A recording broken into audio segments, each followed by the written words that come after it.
This is Dimitri Lascaris reporting from Montreal, Canada for the Real News Network. Today I'm joined by Scott Ritter. Scott is a former U.S. Marine Corps intelligence officer whose service over a 20-plus year career includes tours of duty in the former Soviet Union, implementing arms control agreements, serving on the staff of U.S. General Norman Schwarzkopf during the Gulf War, and later as a chief weapons inspector with the UN in Iraq from 1991 to 1998. He's also the author of several books, including his latest work, Disarmament in the Time of Perestroika. Welcome to the Real News, Scott. Thanks for having me. So, Scott, the focus of our discussion today, which I'm sure won't be any surprise to you because it's been such a hot topic for all of us recently, is the Ukraine war. And as many of our viewers will know, you've commented and written extensively on the Ukraine war, expressing views which I think it's fair to say have departed considerably from those which dominate Western mainstream discourse about this war. And one of the dominant themes, as you well know, in Western mainstream discourse about this war is that Ukraine is winning and that the performance of Russia's military has ranged from disappointing to disastrous. And that claim reached a fever pitch during the Ukrainian army's recent offensive in the Kharkov region, which resulted in the Ukrainian military seizing control of a large chunk of territory that Russia had controlled for months. But even after the loss of that territory by Russia, Russia still had control of numerous cities that it did not control before the invasion, including Severodonetsk, Lysychansk, Mariupol, and Kherson. After the counteroffensive, Russia also retained something very important, a land bridge to Crimea. And finally, two things have happened since the Kharkov counteroffensive. One, the front line appears to have stabilized. And secondly, the Russian military has begun to systematically degrade the power grid in Ukraine. So, with that as background, a background with which I'm sure you're completely familiar, what do you make, given current circumstances in the battlefield, about the claim that Ukraine is winning this war and Russia is losing it? Well, let's just start with basic strategic objectives. Um, let's look at the Russian strategic objectives first. First and foremost, Russia is seeking to um, get Europe and the United States to buy into the notion of a negotiated new European security framework. It's something that Russia put on the table prior to invading Ukraine.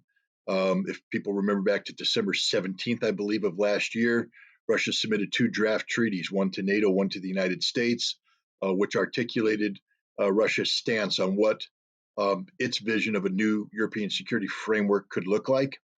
They invited the West to read it and have a serious discussion about it, and they were ignored. Um,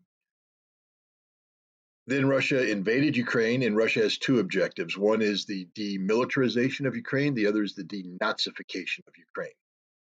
Demilitarization means the elimination of all NATO influence on the Ukrainian military, and denazification means just that, getting rid of everything that Russia um, considers to be related to the ultra nationalistic ideology of Stepan Bandera and the white supremacist manifestations of that. Now, these are words that I'm not using. I mean, people go, well, Ritter, yeah, you're very good at Kremlin talking points.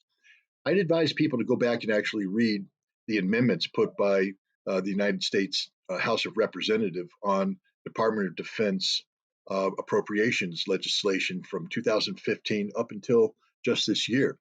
Um, they continuously forbid funds, U.S. taxpayer funds, being used to train the Azov Battalion, which is listed by the U.S. Congress as a white supremacist neo Nazi organization. So, anybody who wants to pretend that there isn't a Nazi problem in Ukraine, simply I refer you to Congress and its own legislation.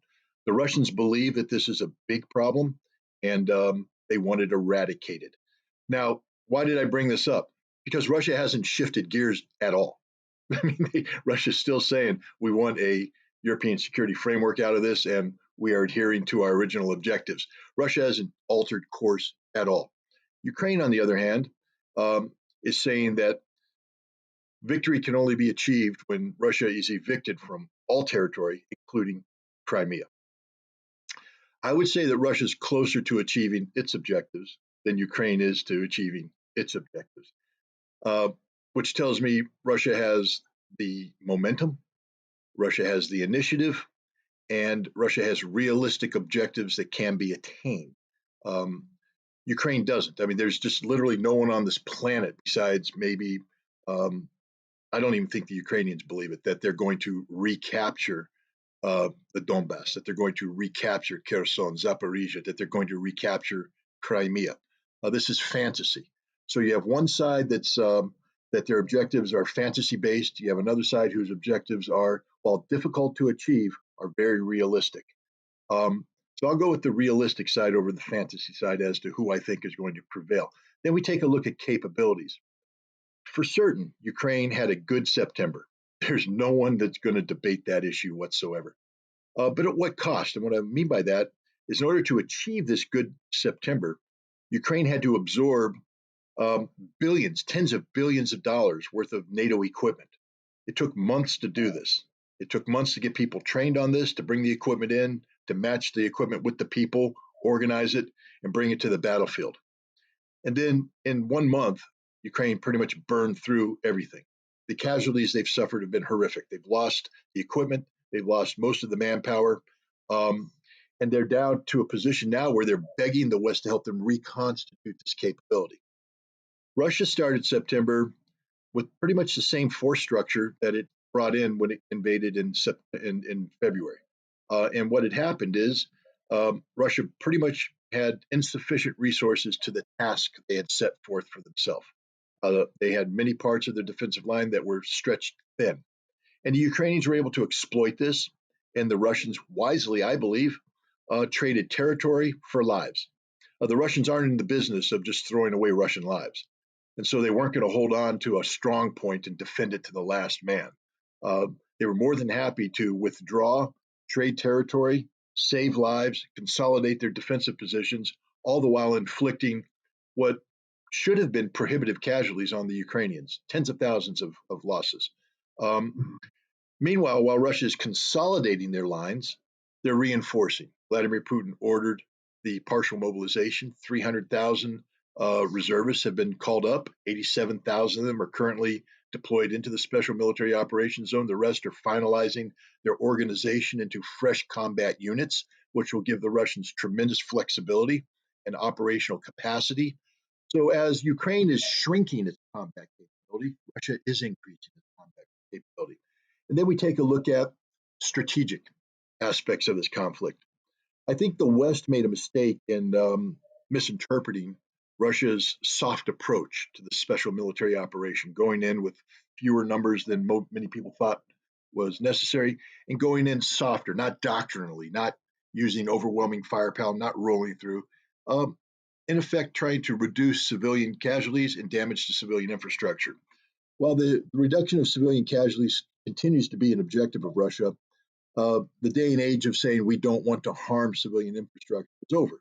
Russia has taken the gloves off and has shown that it can close down Ukraine as a modern nation state anytime it wants to. It's degraded their electrical grid, their power grid. Ukraine has rolling blackouts, and the Russians are taking it easy. Russia could easily shut everything down, but they're not. They're making a point right now that they do this damage. Um, Meanwhile, Russia's just functioning as it is. And then we take it out a step further because it's not just Ukraine that's suffering. You see, the West thought they were going to A, deter Russian aggression, and B, compel Russia to stop its aggression by imposing uh, massive economic sanctions. I think that's the word that was used, unprecedented economic sanctions. I mean, we were told there were masterful economists, experts in energy security, that had solved the issue of how to shut down this gas station disguised as a nation. All we have to do is cut off their gas, their energy, and they're going to shrivel up and go away. Russia proved that the gas station actually knows more about global energy security than the West does. They flipped the script. Russia's not the nation suffering. Europe is suffering. The entire continent is suffering. America's suffering. What people are talking about, we have a couple weeks left of diesel fuel. I don't think people comprehend what that means when we run out of diesel fuel or we get such a shortage that the prices go through the roof. Because diesel powers the trucks that make the supply line work, that bring food to our stores at a reasonable price. and you start jacking up the price of the cost of transportation, it will be transferred to the consumer. And if you eliminate diesel potential to where transportation is frozen, nothing makes it market. Russia doesn't have this problem. So they've won that battle too. So across the board, from the big picture strategic aspect of the West supporting Ukraine to Ukraine's ability to sustain the conflict to what's happening on the battlefield, it's advantage Russia, advantage Russia, advantage Russia, advantage Russia. Russia's winning this war.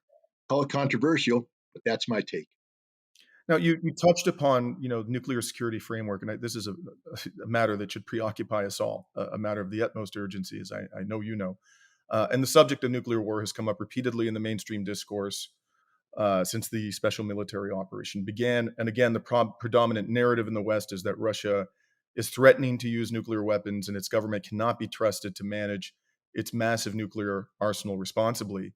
But in the years leading up to the special military operation, it was the United States and not Russia that withdrew from major arms control treaties. And as you've talked about oftentimes, in 2002, the Bush administration withdrew the US from the Anti Ballistic Missile Treaty. In 2008, the Trump administration withdrew the US from the Intermediate Range Nuclear Forces Treaty. And in that same year, the Trump administration withdrew the United States from the Joint Comprehensive Plan of Action with Iran, also known as the Iran nuclear deal. And I'd like to know your thoughts, Scott, on the importance of those treaties to global nuclear security and whether the United States government, in your opinion, had any valid reasons to withdraw from any of those treaties. Well, let's just start with first principles. Here we are, 2022.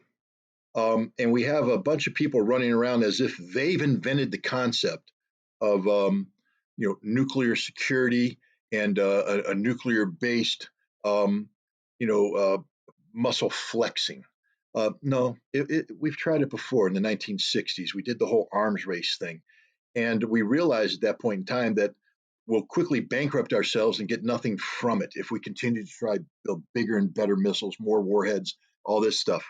One of the first things we had to teach ourselves back then is that you can't win a nuclear war. You can't win it. Should never be fought. And that's when we embraced something that one would normally say shouldn't be embraced, the notion of mutually assured destruction. That is, if I use a nuclear weapon against you, not only will I kill you, but you're going to use a nuclear weapon against me and you're going to kill me. Um, the best way to keep mutually assured destruction alive and viable was to stop pretending that you could defend against a nuclear attack. See, that was the other part of the arms race that was starting to occur. Not only were we building bigger missiles and stuff, we're trying to build defenses against these missiles. And all that happens when you build a defense is that they build a better offense to get it. You build, a 500 missile interceptor system. They put multiple warheads on their missiles, so they have 1,500 coming out. You put 1,500 down, they double their missiles. And the bottom line is you'll never catch up, and everybody go bankrupt, and you increase the possibility of nuclear conflict. So the decision was taken to sign the Anti-Ballistic Missile Treaty, I think in 1972, and this basically said, yeah, we can have nuclear weapons, but we both agree that if we use them, we're all going to die, and we're not even going to pretend. We're not even going to try and defend ourselves. That's it. And this opened the door for what's called the strategic arms limitation talks. We weren't talking about reducing the numbers, but we were talking about putting a cap on how many weapons we build and what kinds of weapons. It was the beginning of responsible dialogue between the United States and the Soviet Union on nuclear weapons. And from the strategic arm limitation talks, uh, once we reached these caps, we realized that's too many, and we need to talk about reducing. And it took a while to get there. It wasn't an easy transition. The first thing that helped the pivot was the Intermediate Nuclear Forces Treaty, signed in 1987. Implementation began in July 1st of 1988. This one's personal to me because this is the one that I played a part in. I was actually the first inspector on the ground in the Soviet Union. I'm sort of proud of that little that honorific. It's meaningless, but it's a cool thing to have in your you know in your memoirs. But I did play an important part in the implementation of this treaty. This treaty saved the world, I believe, from nuclear annihilation. We had acquired certain weapons capabilities in Europe, both Soviet and American, SS-20 missiles, Pershing II missiles, ground launch cruise missiles, that put us on literally a hair trigger from global annihilation. And we got rid of those weapons. We got rid of those weapons, didn't reduce them, got rid of them. And in doing so, we actually freed Europe up from going to bed at night worrying about whether you're going to wake up the next morning. I mean, Europe owes me and all my colleagues and all the Soviet colleagues a huge debt of gratitude because from 1988 until now, you could sleep at night not worrying about whether or not the world's going to end. You don't get to do that anymore. You get to thank the United States for that. Then after that came the START treaties, strategic arms reduction treaties, where we actually started talking about reducing the strategic arsenals, the big boomers. But this stalled. Why did it stall? You see, we could have these negotiations with the Soviet Union because we respected them. Why did we respect them? Because we feared them, because we realized that they could do to us as we could do to them. But then the Soviet Union collapsed, and for the decade of the 90s, we lost respect for Russia. We stopped fearing Russia. We viewed Russia as a defeated nation. We were exploiting Russia economically. We were dominating Russia politically. And as a result, we arms control stopped being a front burner issue and went on the back burner, and then it got put into the warmer, and then it got put into the refrigerator. It left. It wasn't even getting heated up anymore because we just weren't afraid of anybody. We were the sole remaining superpower. We were dominant across the board, and with that dominance comes people who start to say, "Hey, we got this nuclear arsenal. Why don't we make it work for us?" But how do we make it work for us? Well, we'd like to build a missile defense, not against Russian missiles, because we don't fear Russia anymore, but against North Korean missiles, against Iranian missiles, against Chinese missiles, although we didn't want to admit it. But we can't do that because we have this ABM treaty. Well, it's a relic of the Cold War. Let's just get rid of the ABM treaty. And we did. And the Russians went, whoa, wait a minute. That's an important treaty. That's a foundational treaty. That defines everything we're doing. And Bush said, no, don't worry about it. It doesn't apply to you because you're weak, you're useless. We don't view you as a threat. It only applies to these rogue nations, although it didn't, because the only way that we've implemented it is in a manner which has the potential of shooting down Russian missiles, nobody else. So we got rid of that. And then the INF treaty. The problem wasn't that Russia was cheating. They weren't. We made that up, literally. I mean, I could go into the details about the allegations made by the United States. The Russians, on the other hand, said the United States was cheating, and we were. We really were cheating. Those anti-ballistic missile things we talked. I said the United States put 2 sites in Europe, one in Romania, one in Poland. They're called the Aegis Ashore, the Mark 41. It's basically a system we use on ships as an anti-missile defense system. And we brought it ashore, the giant phased array radar. And then we have these, the launching system, basically canisterized systems. Normally it's a vertical launch system on a ship. Now we brought it ashore. But the thing about the vertical launch system is not only could it shoot the SM-3 surface-to-air missile, which we're now modifying to shoot down missiles, but it could shoot the Tomahawk Sea-launched cruise missile. Now, as long as it's on a ship, it's okay. The treaty doesn't ban that. But when you put it on the ground, it's prohibited by the treaty. We got rid of that. It's called the ground-launched cruise missile. And the Russians said, you're bringing a system that's designed to shoot cruise missiles ashore. It's a violation. And we said, don't worry about it. We changed the electronics. So it can't shoot. And the Russians, that's not good enough. It's a system tested to shoot cruise missiles. You're bringing it ashore. And we said, we would never do that. Don't worry. 1 month after we got out of the treaty, we tested a ground-launched cruise missile from the Mark 41 Aegis Ashore system. We lied through our teeth. We lie every time we get involved in arms control. That's the bottom line. But we got into that treaty not because of what the Russians were doing. We were worried about the Chinese and their intermediate range missiles. And we said, if we're going to confront China in the Pacific, we need to get our own intermediate missiles to compete with them. So we had to get out of the treaty to do that. But what's happened? Now we take a look at Europe. Suddenly we want to deploy intermediate range missiles back into Europe. We actually activated last year the 53rd Artillery Brigade, I believe it is. That's a Cold War era brigade. Anybody who served in Germany knows this. That was the Pershing II Brigade. That was the brigade that almost caused us to all die back in the 1980s. That was the brigade that went away once we destroyed the Pershing II missiles. We now reactivate it, and we're going to equip it with something called the Dark Eagle. It's an intermediate ranged hypersonic missile. The thing that made the Pershing II so dangerous wasn't necessarily its nuclear charge, but the fact that by the time you launched it, within 5 to 7 minutes, it would hit Moscow. There's no reaction time. That means if there's a mistake, if there's a mistaken identity, um, a glitch in the system, the Russians are saying we only have 5 minutes to respond. Hit the button anyways. Get it out of here. Launch on detection. Um, well, we got rid of that, but now we're bringing the hypersonic Dark Eagle in, which could be nuclear or conventional. The Russians won't know when it's launched, but either way, they know that that hypersonic missile is going to hit Moscow in 5 minutes. So we're back to exactly where we were in the 1980s, pre-INF treaty. But this time we don't even have the ABM treaty to help us out. People think they can win nuclear wars today. Why do I say that? Well, because we developed what's called a low yield nuclear warhead, the W76 2. It's deployed right now on submarine launched ballistic missiles, the Trident, that are on Ohio class submarines. We actually tested one in a war game, I believe, in 2020. Then Secretary of Defense Mark Espers went to Omaha to Strategic Air Command, or Strategic Command, they call it now, and there was a war game where he actually walked through the process of authorizing the release of a low yield nuclear warhead fired from an Ohio class submarine targeting Russian troops in the Baltics. So not only did we practice firing this missile, we practiced firing this missile against Russians. This is an extraordinarily dangerous situation that we're in right now. There's a lot of talk about nuclear weapons. Why? Russia respects Article 5 of the NATO treaty, which is an attack against one is an attack against all. Russia is fully cognizant of the fact that if it attacks Poland or the Baltic states, it's at war with NATO. And they know what that means. But NATO doesn't respect anything about Russia.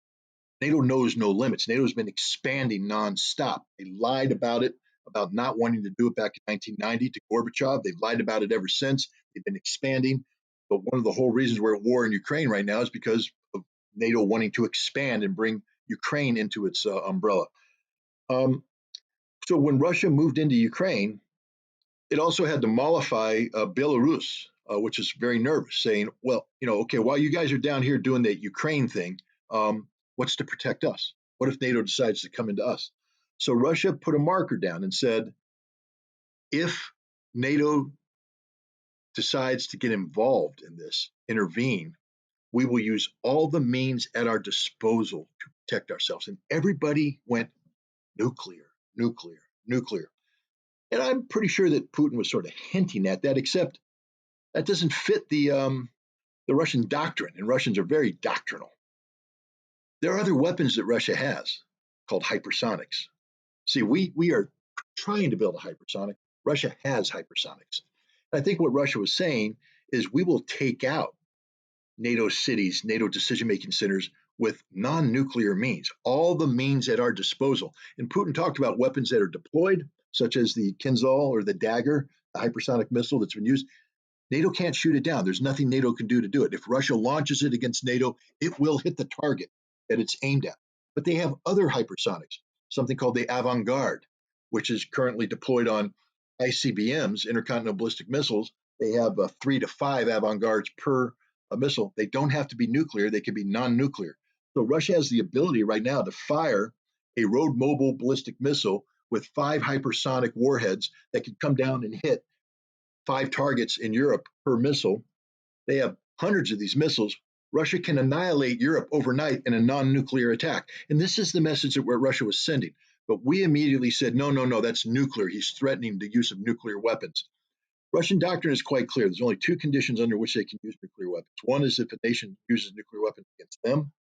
And the second is if through conventional forces, nations threaten the very existence of Russia. Getting involved in Ukraine does not threaten the very existence of Russia, but it does threaten the very existence of Europe in a non-nuclear retaliation. But Europe misunderstood this, the West, and we've been hyping this up. Russia's made it clear. They will never, there's no circumstance under which they would ever use nuclear weapons in Ukraine, against NATO. They won't use a nuclear weapon in Ukraine. If it comes down to time to use nuclear weapons, they're not going to nuke Kiev. They're going to nuke London.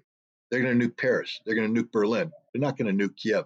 So the West has totally misconstrued this, totally misunderstood this.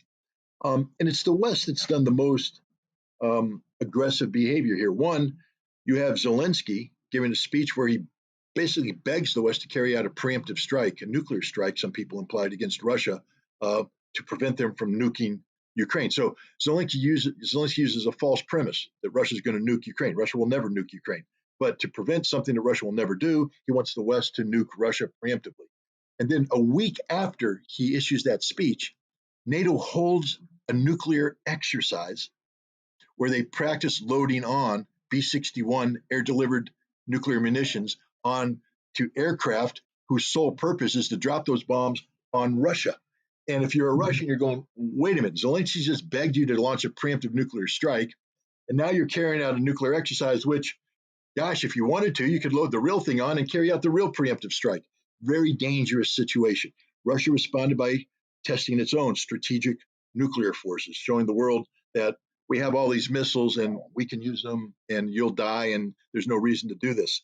Um, both those exercises were planned in advance. These weren't something that were done because of Ukraine. But responsible leaders on both sides should have stopped their exercises. Russia didn't announce their exercise until the very end. So there's a possibility that Russia would have taken the lead from NATO. If NATO said we're going to delay this exercise, Russia may have done the same thing. But now those exercises are over, and I have a feeling that more mature minds in the West are reconsidering what's going on. You hear some dialogue out of the Biden administration about we don't see any evidence of Russia preparing to use nuclear weapons.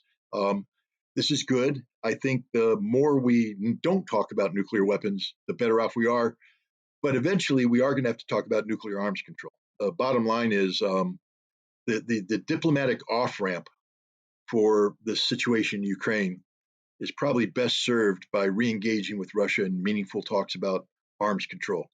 Perhaps breathing new life into the INF treaty to prevent the deployment of Dark Eagle, to get the Russians to do whatever needs to be done to mollify the West, to walk us away from the edge of the cliff. We don't need to be standing on the cliff staring over it. That's not a good place to be.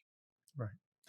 So I'd like to, in the time remaining to us, focus on the question of, I mentioned at the outset, I'm in Montreal, Canada. I'm a Canadian.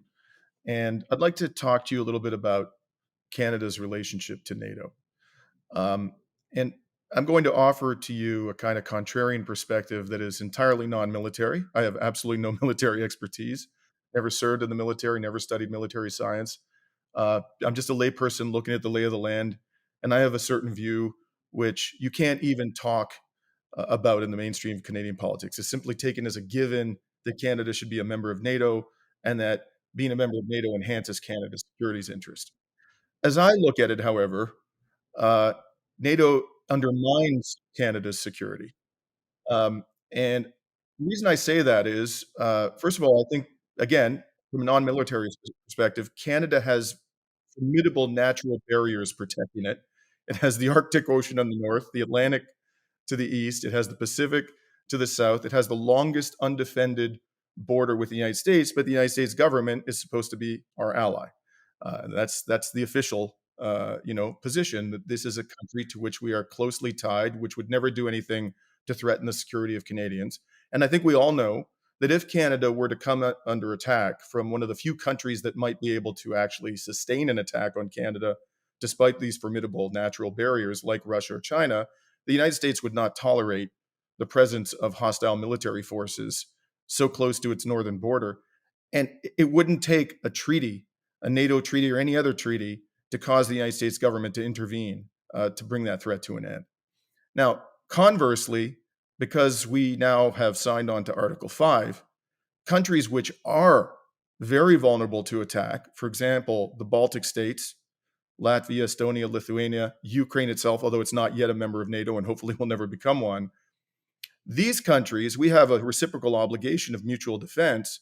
They probably couldn't come to our aid if we needed it. And we probably would never need it because we have the United States, in theory, protecting us.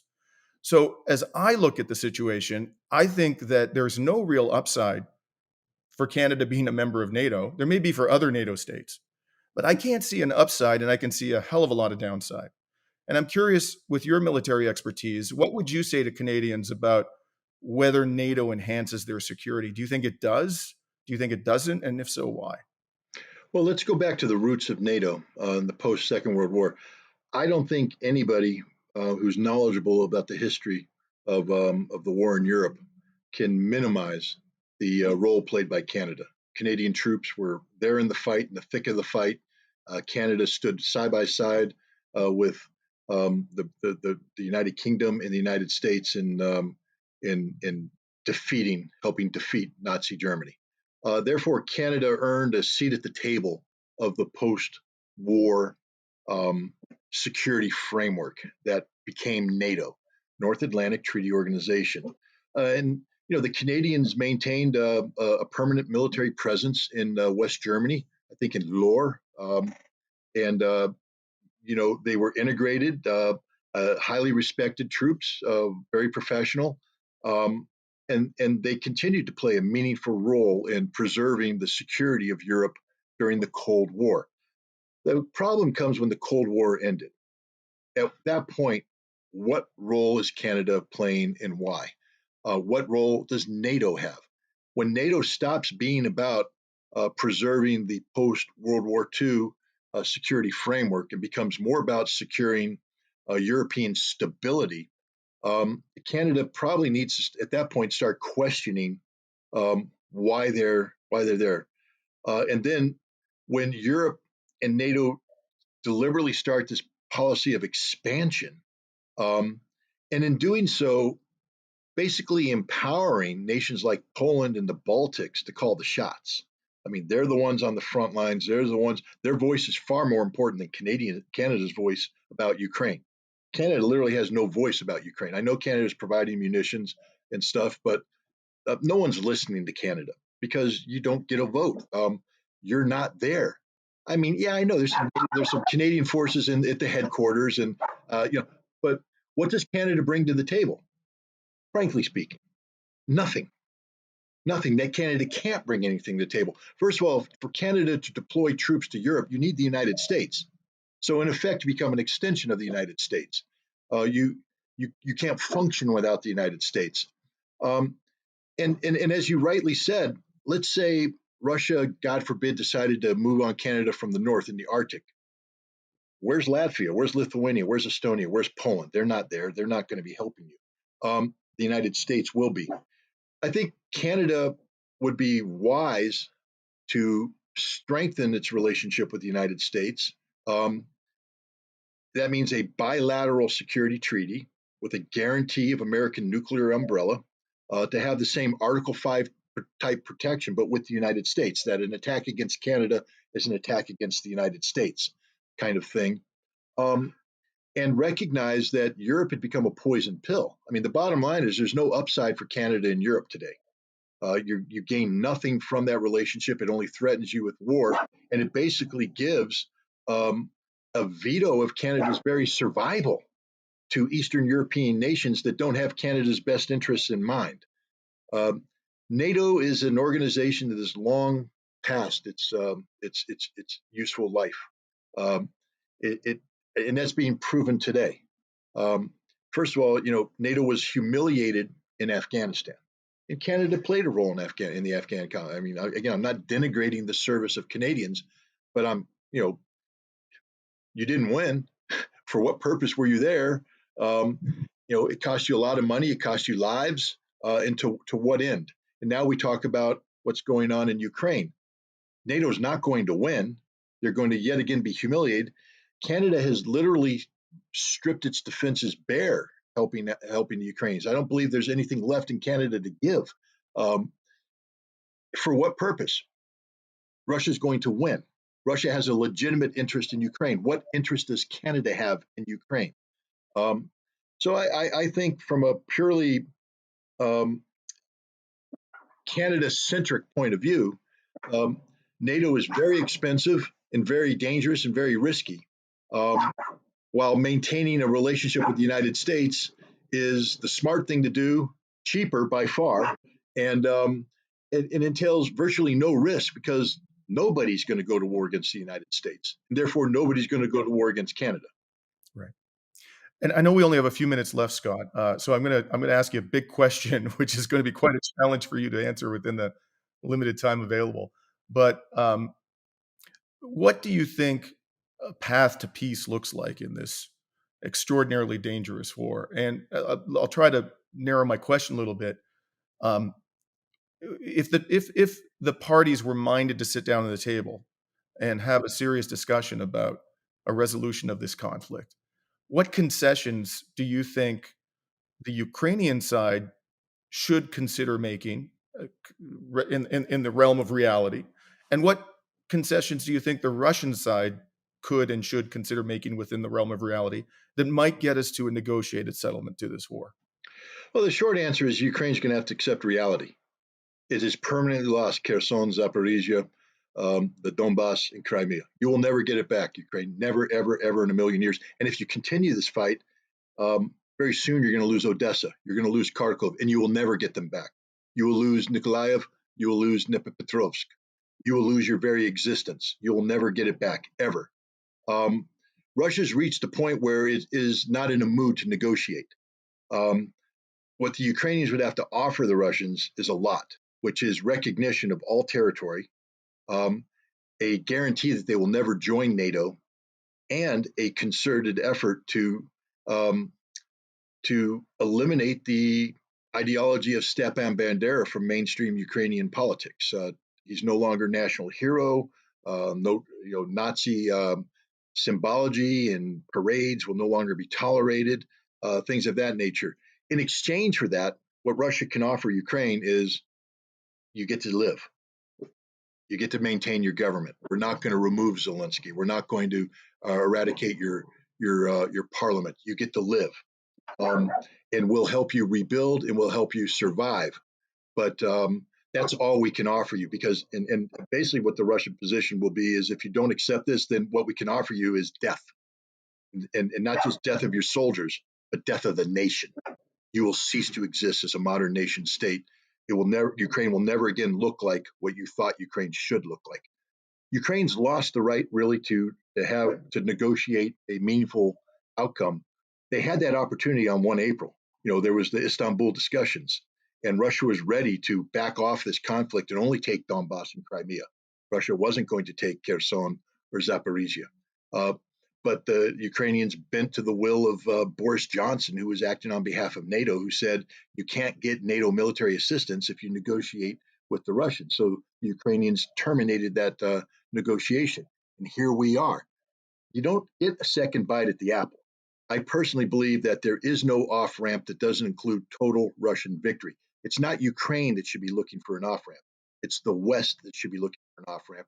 And the best off ramp for the West is termination of the conflict that allows for meaningful discussion of a new European security framework, one that doesn't require NATO to bankrupt itself by massing military forces in the East, one that encourages Russia not to similarly mass forces, one that recognizes the neutrality of whatever is going to be Ukraine when this is done, um, and one that de-emphasizes, um, you know, conflict-based competition between NATO and Russia. Um, because otherwise, NATO is going to be caught in a trap of its own making that it can't afford and it can't win. NATO simply can't build up. I mean, all this mythology of NATO building up 300,000 men and pouring more with what money, with what economy? I mean, Europe is going through some very difficult times. The European economy is shutting down. Um, there's no promise that it's going to reopen anytime soon. And without that economic base, how does Europe think they're going to rearm? How are they going to afford the billions and billions of dollars or euros necessary to do this? So the best path, diplomatic path, is one that recognizes Russian victory in Ukraine, but seeks to mitigate the harm to the Europe of that victory by negotiating a European security framework that respects the rights of everybody, except Ukraine, because they lost the war. Well, it's been a pleasure speaking with you, Scott. We've been speaking with Scott Ritter, former UN weapons inspector, author, and his latest work, again, I'll mention, is Disarmament in the Time of Perestroika. I hope we can have you back on the Real News, Scott, to continue the discussion as this tragic story unfolds. Anytime, anytime. Thanks for having me. Thank you.